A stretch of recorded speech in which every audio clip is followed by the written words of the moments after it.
I was sitting in the palace and somebody wanted to meet me in private. So I met him in private, and that's when he confided with me that I was hired to kill you. This is Prince Manvendra, hailing from one of India's oldest royal families. And while India is now fully democratic, in many regions, these families still serve as cultural figures, hold large estates, and are deeply embedded within their communities, all while upholding traditional values. So you can imagine the chaos that occurred when the prince divorced his princess 15 months after their huge, week-long wedding, and then came out as gay. In this episode, we're going to explore the prince's rock-bottom moments, from maintaining a fake facade to receiving countless death threats, to how he built a lifelong mental, spiritual, and physical foundation through yoga, and 3, how he overcame early moments where he questioned his new path. Ultimately, as we'll see, he came through the other side as a happy and grounded activist with purpose to drive equality in India and around the world, and now with a beautiful husband of 13 years. So let's get started. It's really an honor to meet you. Well, actually, we met 10 years ago in Hong Kong. Yeah. And we talked about worm composting, which Yes. I was doing at the time. And you got me really inspired. And this is the photo, Okay. which I'll put here, of us meeting back then. Yeah, I mean, you never know where universe is taking you to. So you have a really interesting story. And your parents had a lot of expectations for you. You were next in line, and so, of course, like any good Indian family, they set you up with, I'm sure, a wonderful woman. And on the night of your marriage, what happened? So, I did get married to a princess. It was an arranged marriage, as most Indians do.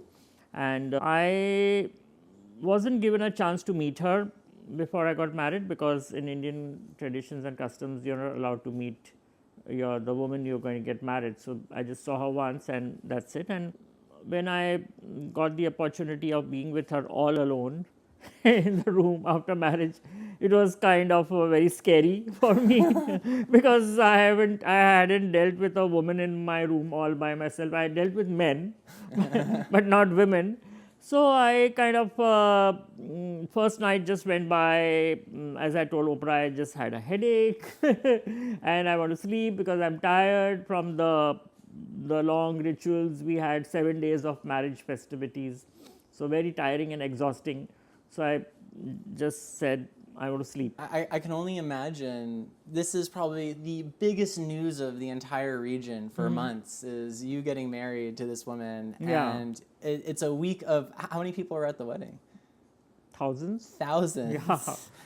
And I'm sure coming from all over the world. All over the world, yeah, exactly. There must have been parties in the street. Yeah, a lot of parties. There was this procession which was taken out in the street with a horse chariot drawn by 4 white horses, and me and my ex-wife sitting in that, dressed up in all the regalia, and people showering flower petals on us, and whole town was lit up, and because after all I'm the crown prince, so they have to celebrate that occasion.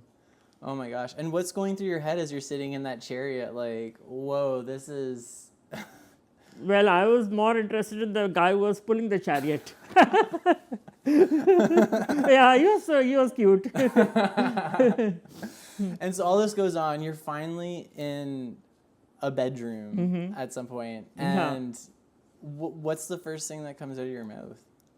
I said, "Oh my God, where have I put myself into?" You told her I that? told myself, yeah, I Yeah. told myself, but I didn't have the courage to tell her. I just told her, well, I don't just feel like doing anything. I want to sleep. I'm tired. And she said, oh, well, then I'm also. So we just both went back to bed to sleep. And how long were you two like together, waking up and then living together? I guess it went on. I mean, in most weddings, it's the man who initiates sex and not the woman, and at least in our family. So she just kept waiting. She didn't do anything on her part. She thought I'll probably make the first move, and I would just turn and go back to sleep, and was not doing anything. And then a week passed by, and then one day when I got up, she was crying. So I thought perhaps she's homesick, So I said, oh, I guess you're homesick, so I should probably make you speak to your parents, on the phone. And those days it wasn't easy we didn't have mobiles then. in 1991. So we had to book a call. And the call wouldn't get through. It would take maybe 2 hours, 3 hours to get the call. And but I didn't know she was crying not for her parents, she was crying for sex. But that's what I thought. And so again she was depressed, and so then still some more days went by and nothing was happening. And then she told me she wants to go back home for some few days. So then I went and dropped her back at her parents' place, and probably she would have disclosed to her parents and told her, because I mean, after all, Indian parents are always wanting to know what's happening next. It doesn't stop at the wedding. They want to know when's the good news coming. So probably she would have confided with them and told that there's a whole palace to myself, I have servants, I have all the luxury, I have this, I have that, but no sex. How are you falling asleep at this time? Were you like wide awake thinking? I was actually wide awake, because I was thinking to myself, what if she tries to do something to me, I mean, I was not prepared, I would just turn around, and our bed was pretty narrow, like it was like not even a double bed, it was kind of a 1.5 bed, 100-year-old bed. So wow. I didn't know how to react. I mean, I said, if she touches me, what should I do? Should I scream? Or should I panic? Or I didn't know what to do. And so I was not actually feeling sleepy. I would just pretend I'm sleeping and then turning behind to see if she's sleeping or she's also awake. Yeah. So it was kind of a very difficult moment that time. So you're 25. You've had the most iconic wedding. Yeah.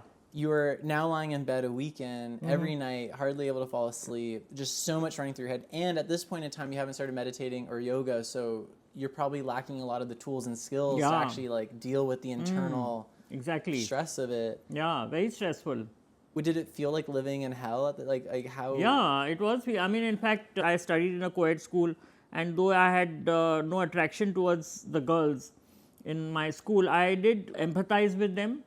Like I was renowned as the savior of girls. Like I would protect them from boys teasing them, bullying them, and the girls were extremely fond of me, and they would share their tiffin boxes with me. And so the girls liked me, but I mean, I liked the girls, but I didn't like them the way I like boys. So I was to always think to myself that during my childhood, I had protected the girls, I had saved the girls, and here I am causing a problem to a girl. It was that was going down in my head.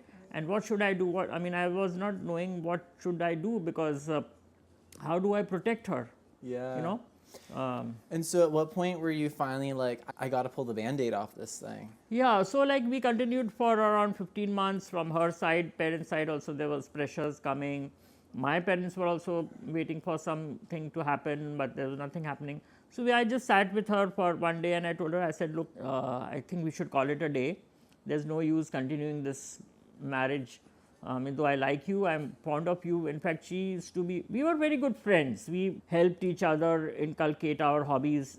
She was fond of painting, so I used to get her canvas boards and paint, and she would paint whole day. She wanted to learn a language, Indian language. I got her a tutor for that. She encouraged me in music. I had almost left music. She encouraged me that I should sing, I should play instruments. So we used to go for long drives, and had we been not married, I think we would have been very good friends. So we were fond of each other, but not sexually. And she also knew that I had no girlfriend.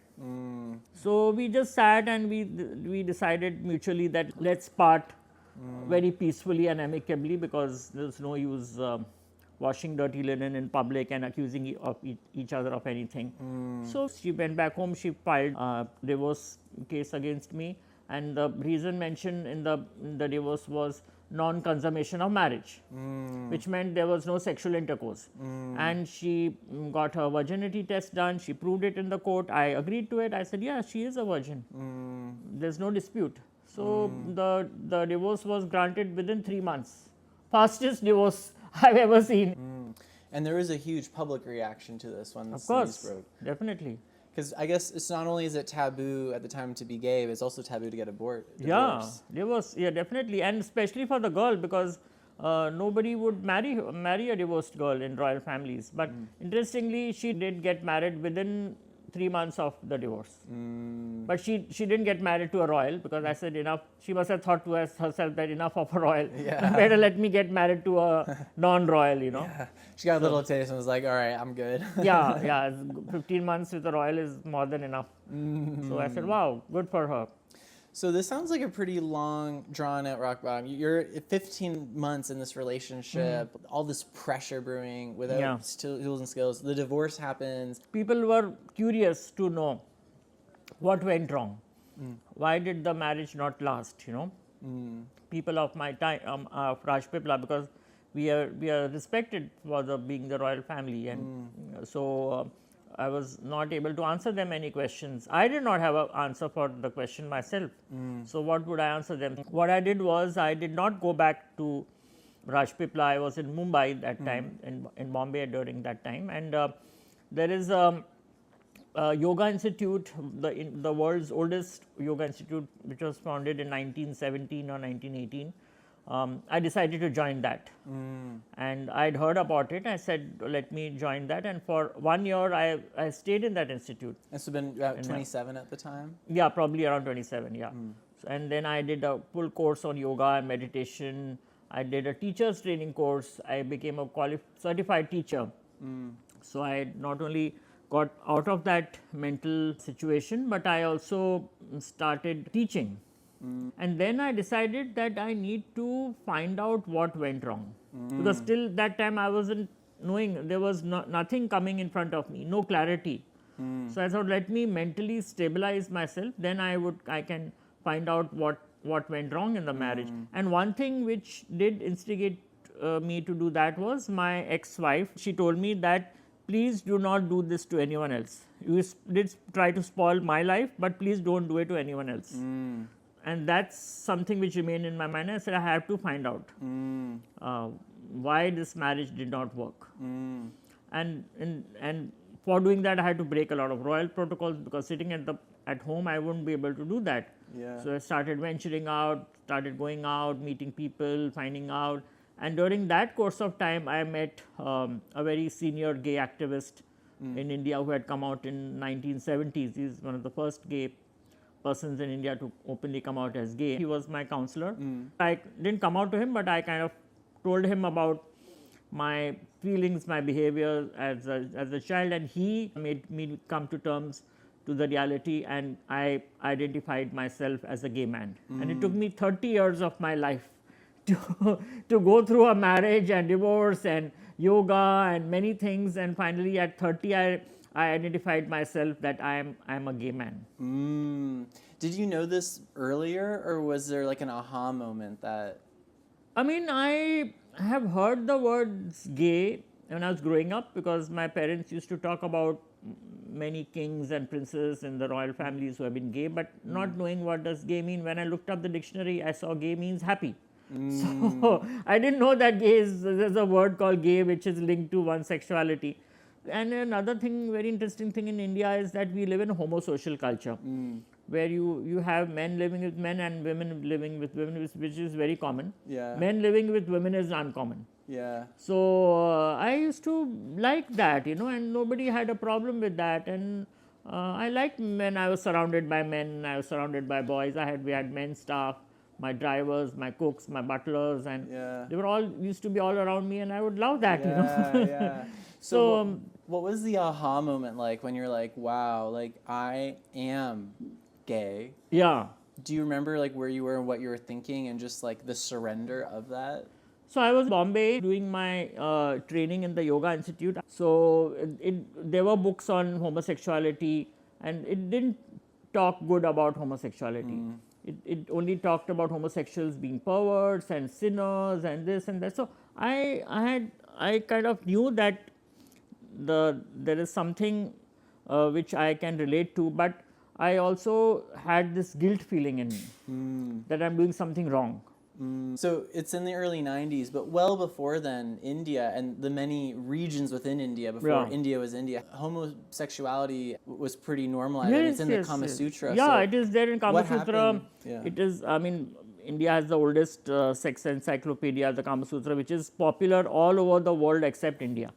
I have found it being sold in Sweden when I was in Stockholm, in Amsterdam, in Australia, and whichever country of the world I have gone, and I've gone to bookstores. It's openly sold, and people are proud about it, except Indians. Indians are the least proud about.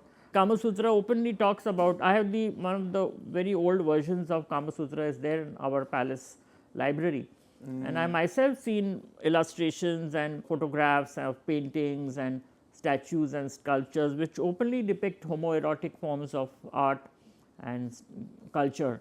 Even our temples, I myself visited a temple in India very close to where I stay, where I have taken photographs of oral sex, anal sex happening between men and men, and that temple was built somewhere in the 11th century. Meanwhile, it sounds like trans rights, which the word was hydria. Hijra. Is more normal. What's the history of that and why? Yeah. And the colonial roots. So see, sex in India was celebrated. We were known to be highly sexually active beings in India. We have evidence of that in forms of scriptures, in our mythology, in our religious texts, in our temples. Transgenderism was legal. Prostitution was legal in our country.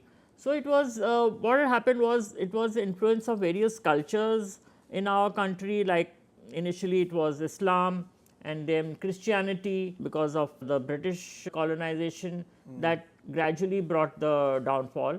And I think it was in the 1880s when British rule was going on and Queen Victoria was the Empress of India, where India first time revolted against the British. It was in 1857. It's called the Indian Mutiny.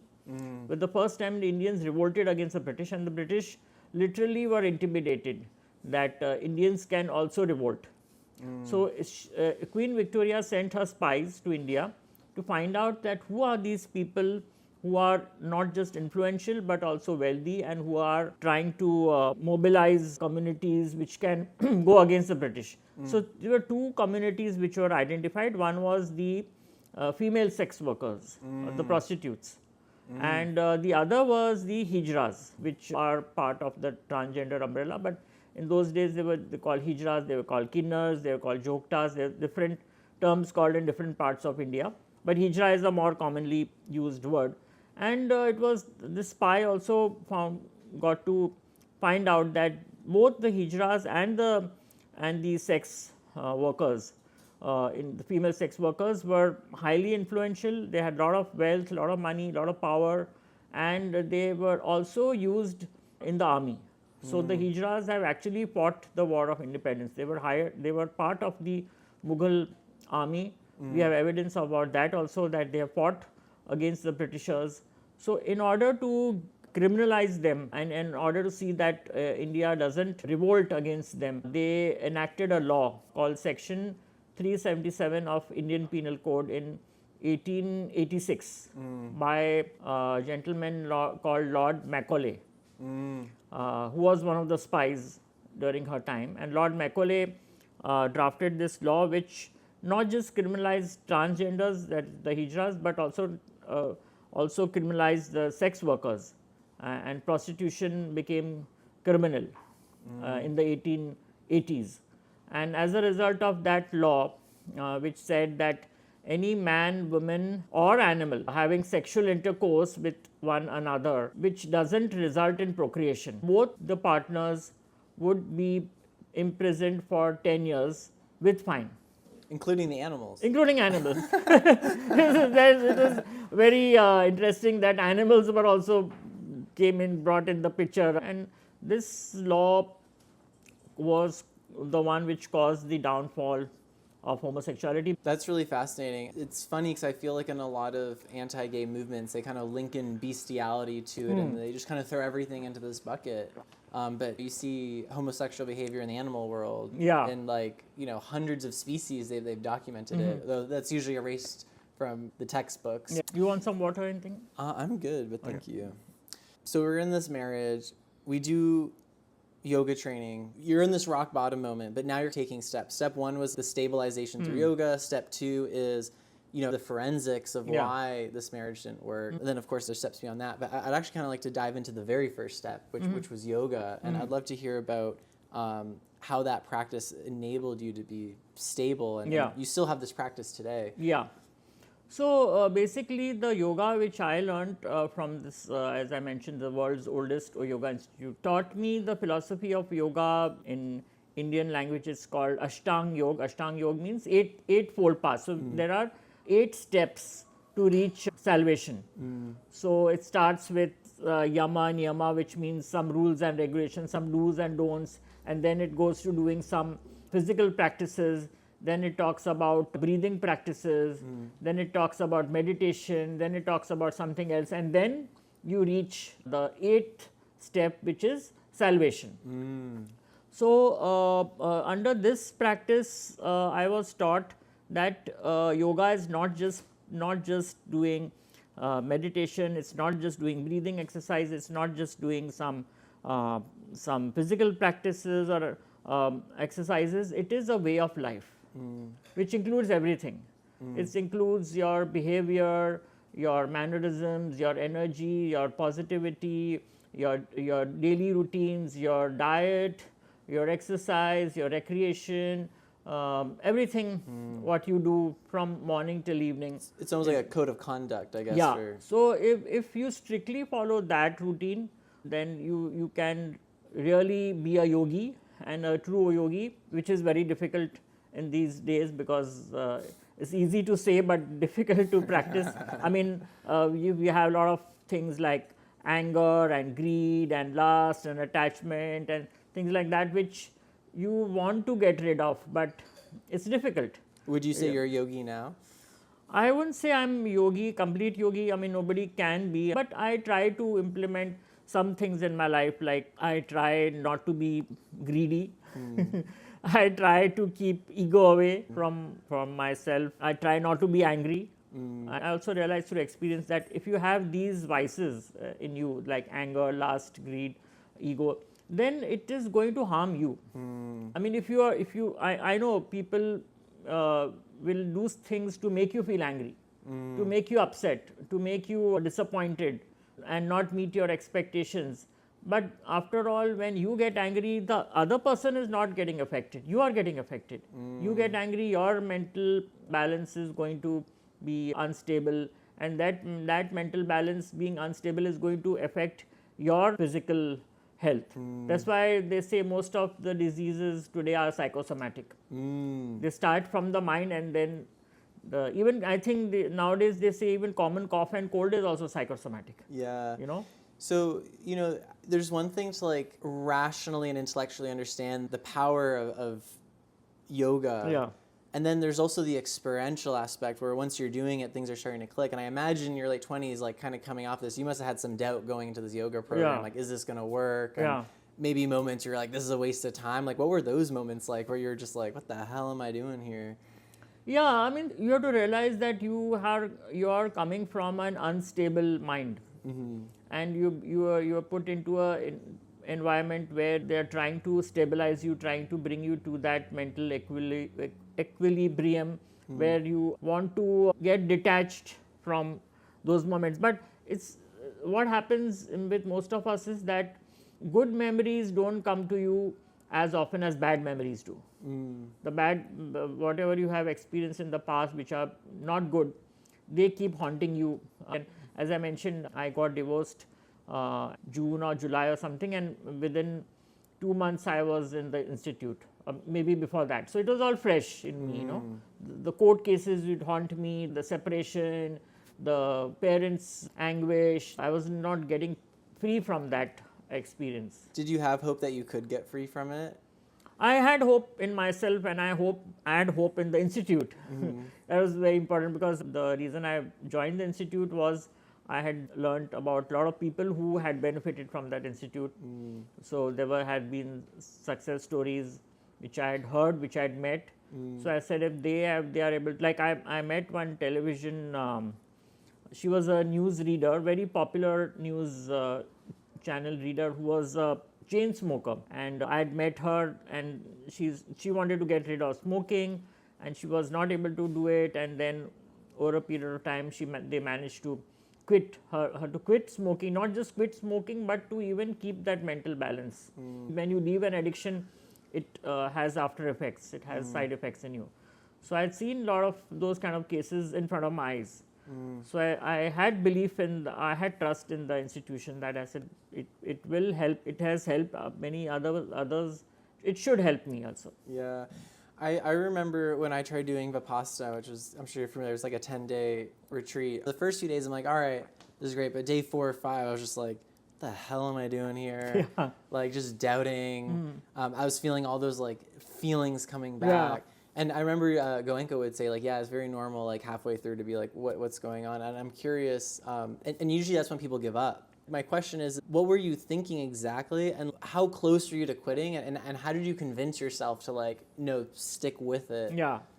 You're absolutely right. Moments when you're especially sitting cross-legged on the floor, and you're made to do something, and your legs start aching, your legs start sleeping, and you say, oh, what the hell, I mean, when is this going to end, I mean, what are they doing, I mean, why are they making me do this kind of stuff? And I was raised in luxury, so I mean, we're not used to doing things which I was doing there. You were supposed to do everything on your own, cleaning washrooms and sweeping the floor and cleaning the ceiling fan and doing the cobwebs and never-ending work. I was thinking, whenever I come here, am I come here to clean this place up? I've come here to do yoga, but like they used to make me do all sort of things. So then I said, oh my God, I mean, it's becoming difficult to continue over here. I was losing patience. Yeah. But then I had to keep telling myself, no, What would I you have tell to yourself? do it. I would try to tell myself, no, I need to come out of this solution. It is going to be difficult because there's always a combat fight between the positive and the negative, and you have to try to see that the positive energy empowers the negative energy. So that has to happen, and then only you can succeed. And how many days into it did things start to click where you're like, wow, like I'm actually starting to feel like a foundational shift in my stabilization. How long did that take? Oh, it took pretty long time. I mean, as I mentioned, I was there in 1 year in that institute. Yeah. And it took me I think it would have taken me around 3 or 4 months. I said, no, I'm not going to quit. For that matter, this lady who had come to quit smoking, she left. She gave up hope. She said, no, I can't do it anymore. She left, but then she came back again. And when I saw people coming back again, I realized, no, if they can, then I can. So you need people, you need real life examples for you to witness, for you to realize that, it is possible. Yeah. So what would you say to someone who is at this rock bottom moment, who is taking this very first step of stabilization? It could be yoga. I mean, maybe it's something else, but especially today, we expect instant results, because all of our feeds are just cluttered with like 19-year-olds who made like $10 million and, they just did it with whatever. Yeah. What would you tell them? So I would say a couple of things. One is have self-determination, have a commitment, have a strong willpower. These are very strong words, but one has to inculcate them, and be positive in what you do, and also believe in yourself, love yourself, which is again very important, and you need to think that whatever happens in your life happens for the good. Even if something bad happens in your life. I mean, I used to think, oh my God, why did this thing happen to me? And then I would realize, no, this has happened, it has happened for the good, and it does happen for the good. Yeah. So That's really great advice, and I appreciate that as someone also trying to do the inner work. But so we have rock bottom, we have step one. It sounds like at the end of this, you finally feel like you have a stable foundation. So you're ready to go on to the forensics, which we talked about. Yeah. Now that you've finished your forensics of, all right, I am a gay man, you decide to come out. But how did you come out, and can you tell us about what happened? Before I publicly came out, I started a foundation non-profit organization called the Lakshya Trust, which works for empowerment of LGBT community, and I was not happy with that, and there's so much of hypocrisy going on in the society, marriage pressures mounting on me because I was naturally people are expecting me to produce an heir to the throne, so marriage is important for that. And so because all these things, even though I had stabilized my mind, I still suffered a nervous breakdown. So you can imagine how much of pressure I was getting on myself. So in 2002, in 2000 I started Lakshya, my non-profit organization. 2002 I suffered a nervous breakdown. I was hospitalized. The psychiatrist who was treating me was extremely friendly towards me, and he decided that he would help me come out to my parents. So that's how I came out to them. Which seems pretty progressive for the time. Why it was progressive was because in the 1990s, AIDS had started spreading in India rapidly, very fast. It came into India in 1986, and there were 3 high-risk behavior population. One was the transgenders, or rather 4 transgenders, the men having sex with men, which included homosexual men, bisexual men, female sex workers, and injection drug users. So the government realized that in order to control HIV in the country, they need to work with these populations.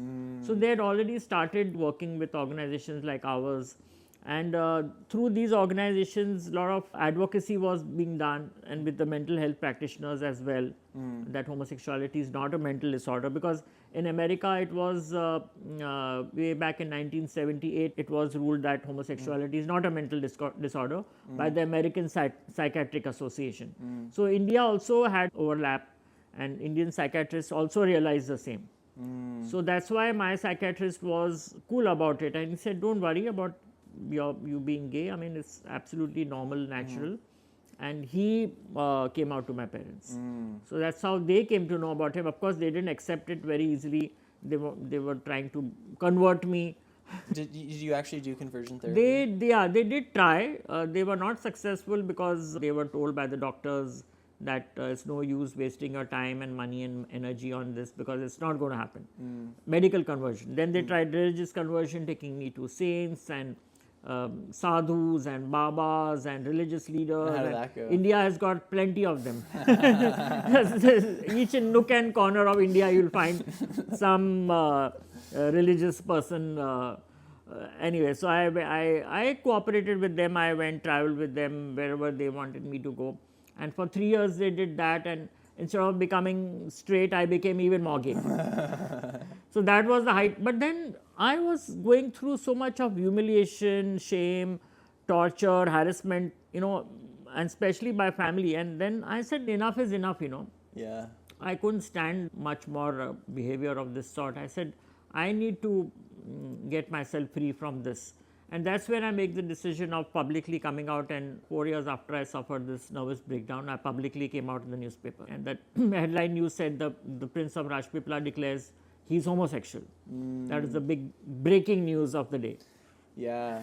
And not only your parents had a bad reaction to that, but a lot of your countrymen too. There was a lot of negative reaction to it. My effigies getting burnt in the fire, my parents taking out public notices, disowning me, disinheriting me, getting death threats. Even the LGBT community went against me because they thought that now I am out, and their parents would think that they are also from the community, so that they would be outed. So there were few people, they blocked me, they disconnected from me. They said, we don't want to have any connection with you. I said, that's your wish. What can I do about it? So, I mean, if this happened in your 20s, I'm sure it would have been a very much different way you reacted to it. But now you're in this place where you have more of the scaffolding. But this still is like, I mean, I don't know how anyone deals with death threats and being completely disowned by your parents, and then the LGBT community on top of that. Like, what was your day-to-day, what was going on in your mind? Well, again, yoga helped me, I would say, to kind of stabilize myself. And I made a very brief mention about it in the newspapers. I said, well, I don't blame the people, I blame their ignorance on the subject. And it is my duty as an activist to educate these people who have gone against me and to make them understand our issues and accept us and support us. So I went on the path of advocacy. So it almost like kind of gave you a purpose. Yeah.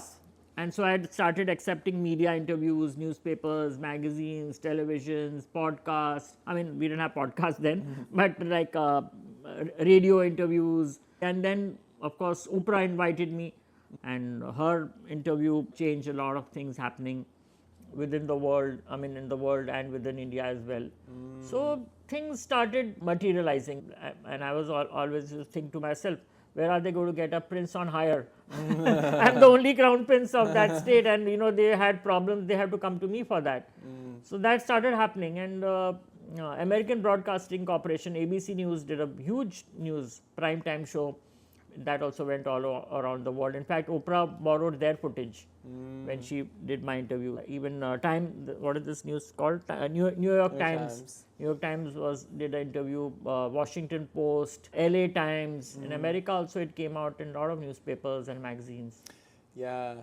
I believe at the time, because you're disinherited by your parents, you were living in an abandoned place with like cobra snakes. For a brief period, but then later on, like, they realized their mistake, because there were lawyers which came on television and they defended me, and they said this act of theirs is illegal, and then their lawyer decided to withdraw.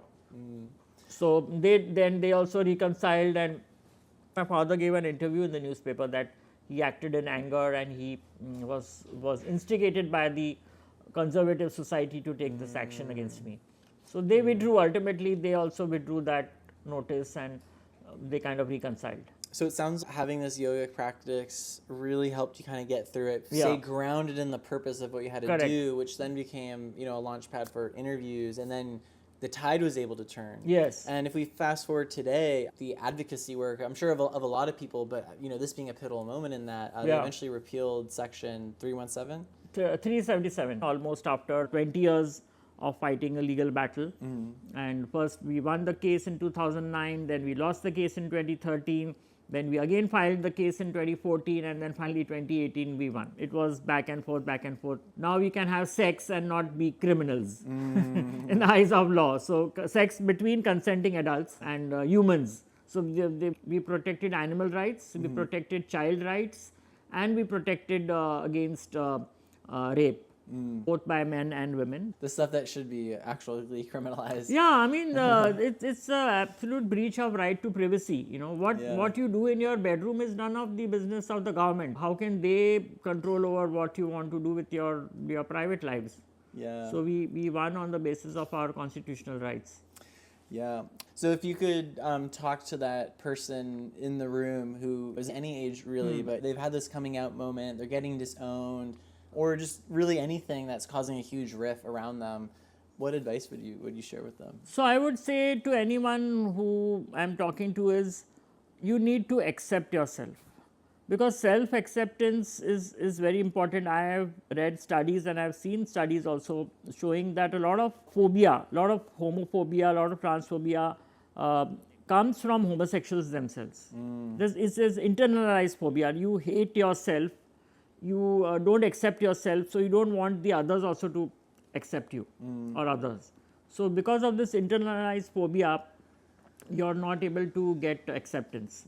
So it's very important to accept yourselves, and it's also important to love yourself. We don't love ourselves as much as we should, and that creates a lot of hatred, a lot of phobia, a lot of fear, a lot of anger. Whether you want to come out to your family or to your friends or workplace, so that is immaterial, but coming out to yourself is more important. So were there other things that you came across in your journey that were low points that you persevered through?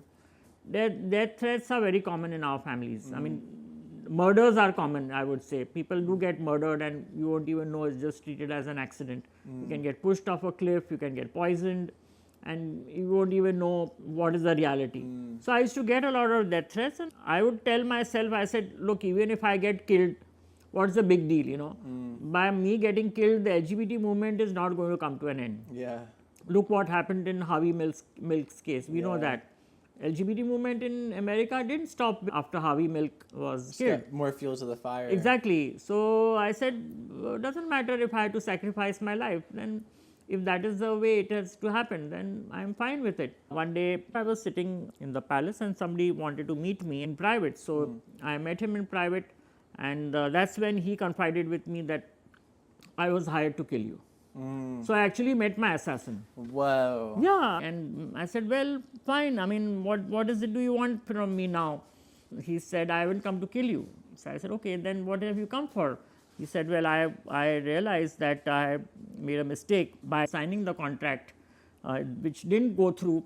But my wife kept telling me that you should go and meet the prince and ask for forgiveness. And so in yoga, I had learned that if somebody makes a mistake and he comes for forgiveness, then you should forgive. Yeah. And I did that.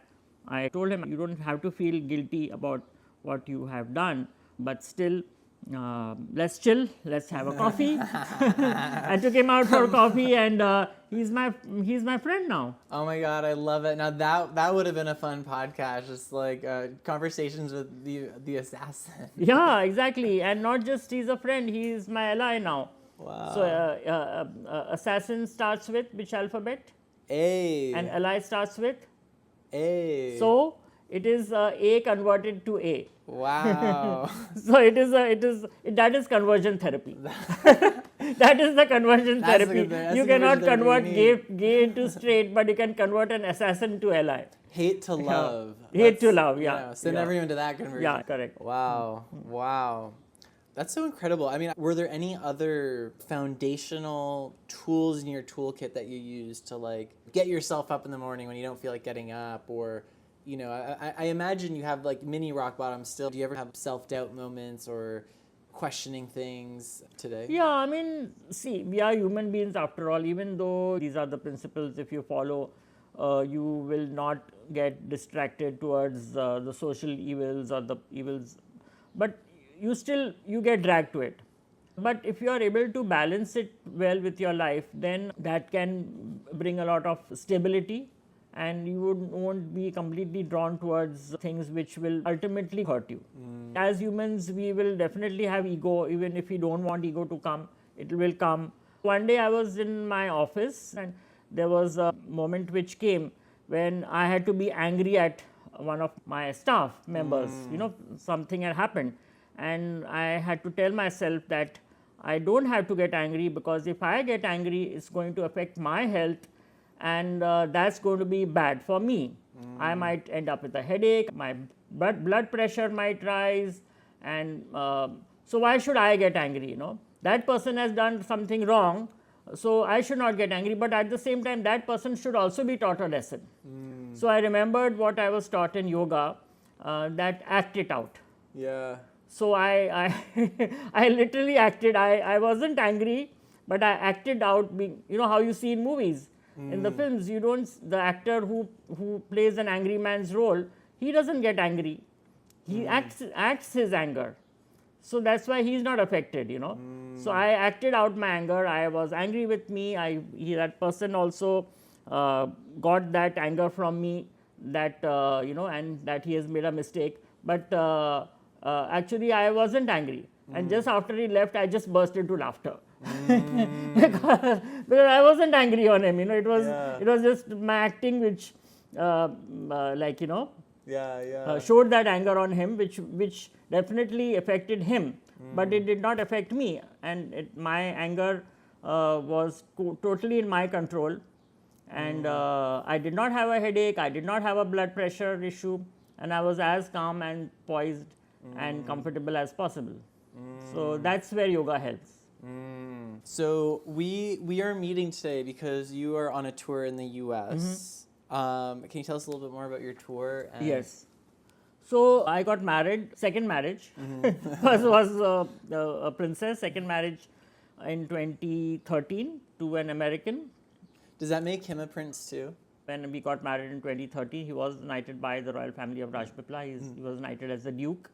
And then later on also we were honored by the Swedish royal family, so he has the title of a prince and a duke. Oh. So we decided to co-author a book based on, at that time, 10 years of our marriage. So we decided what best gift we can give to each other. And so we came up with this book titled A Royal Commitment, 10 Years of Marriage and Activism. By the way, today is my marriage anniversary, 7th of July. Wow. So you're giving me an interview on a very auspicious day. Wow. So anyway, we launched this book last year. Happy anniversary, by the way. Thank you. And we decided that now that the book is out, it should be known to the people. Why not do a physical book tour and go around places and meet people whom we know, whom we can connect. And now we are 40 days in America, me and my husband, and we have been going around 25 cities, 19 states, and we have affected the hearts and minds of close to 18,000 people. Wow. Wow. Through various events. We started with World Pride in Washington, D.C., met a couple of leaders, mayors, city councils, members of the LGBTQ community, a lot of allies, did many events, did yoga workshop, played the harmonium. I'm also a musician, a lot of interviews and meetings. Now we just come to chill at Fire Islands to spend a quiet little vacation here. So yeah, so that was the reason why we come here. And I must say we got an amazing, very heartwarming reception by Americans. Americans are lovely, very friendly people, very affectionate and caring. And we have had wonderful experience with all the people I have met. Of course, I have to give credit to our leadership. Todd Sears, who sponsored us to bring us to America and to also host us. We are in his home currently. And to two amazing individuals, Chris Lamb and John Lamb, who has been amazingly generous enough to have driven us 3,600 miles in their amazing car, spacious, luxurious Toyota. Where I'm tall, so a lot of leg space for me.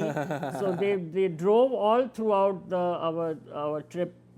It was not a joke, 3,600 miles. I have actually broken my own record of having traveled so much in my entire life. I have never done this kind of a tour before. When you are on the right path, when you're authentic, when you're true to yourself and others, you do get angels coming in your life. That's one thing which I would like to tell the audience, that in order to get people like these, you first need to be true and authentic to yourself. Yeah. And love yourself. Then you will definitely get a lot of love from a lot of people around you. When I was coming to America, I was told a lot of negative things about America. You will not be allowed inside, you'll be deported and sent to El Salvador and this and that. So much of negativity, coming. And I had absolutely no problems entering into America. I had no problems. I had the best time. I'm going to miss America for sure. Amazing animals too. Yeah, I mean, we met a lot of animals also on our trip. We met a lot of dogs, cats, deer, bunny, and raccoons. I love hearing that. Those who are listening to me, this is the message. When you practice positive energy, then you also get positive energy. Everything is based on energy. How you behave, how you perform in your life, you get back that from the universe. So it's very important to be grounded and to believe in yourself and to love yourself.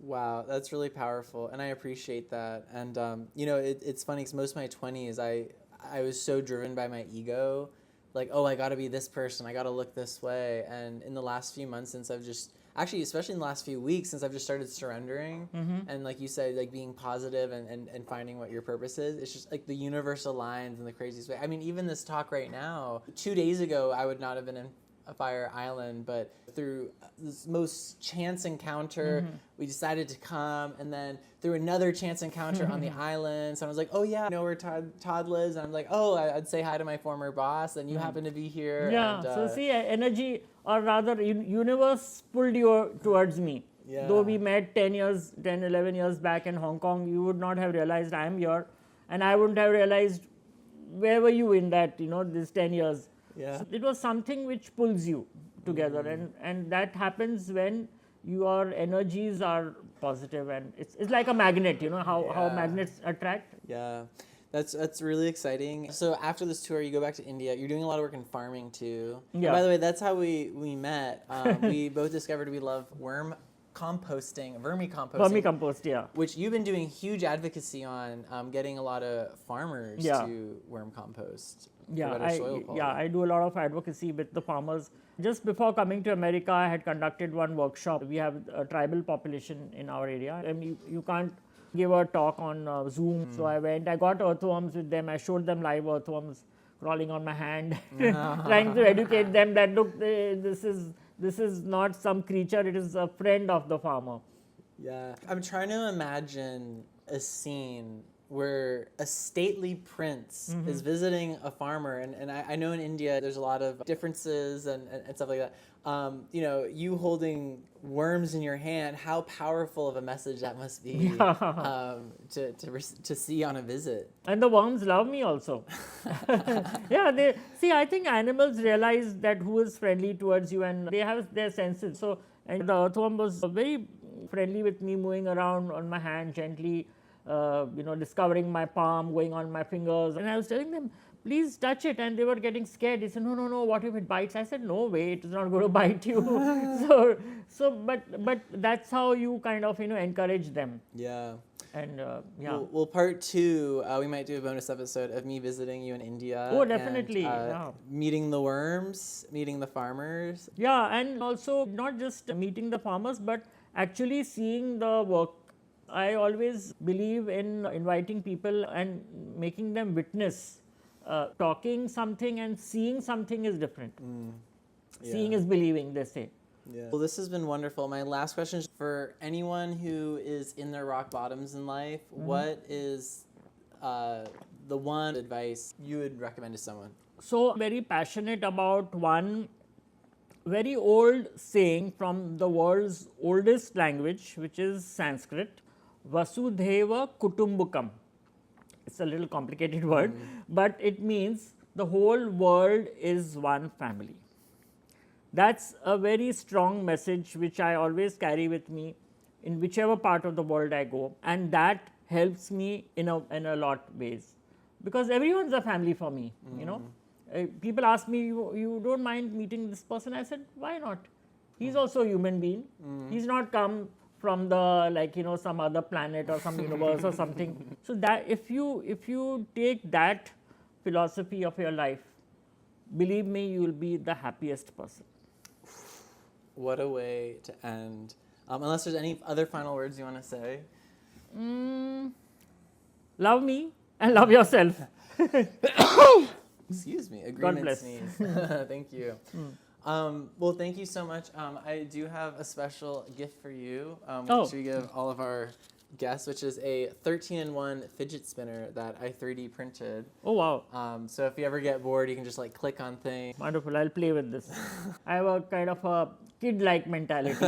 I'm a child within myself. So that's also something which you should practice, because if you have that childlike feeling within you, then you're always a student. You always want to know more.